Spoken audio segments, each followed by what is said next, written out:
Matthew chapter 18 verse 19.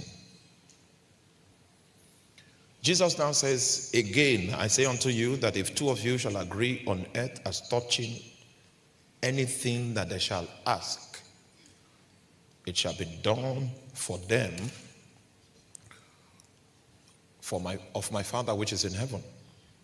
So this is agreement. This one requires quorum.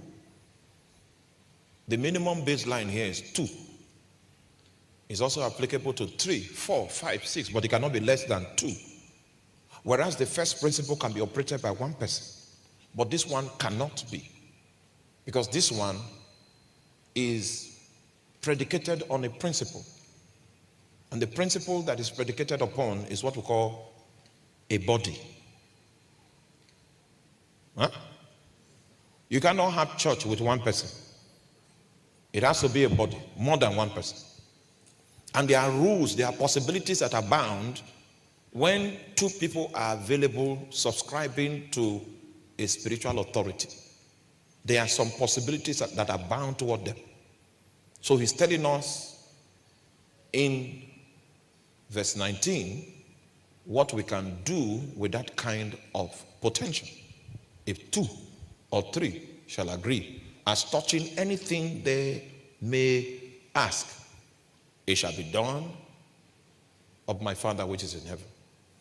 Now, Jesus did not explain why the first principle was possible, but he explained why the second principle was possible.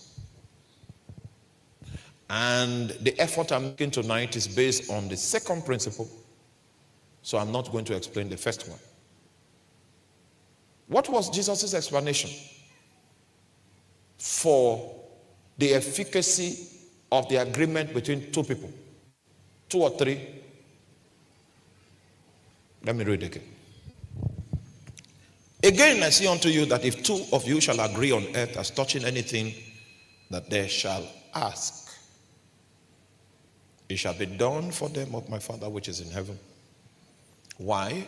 Verse 20 now says, because where 2 or 3 are gathered together in my name, there am I in the midst of them.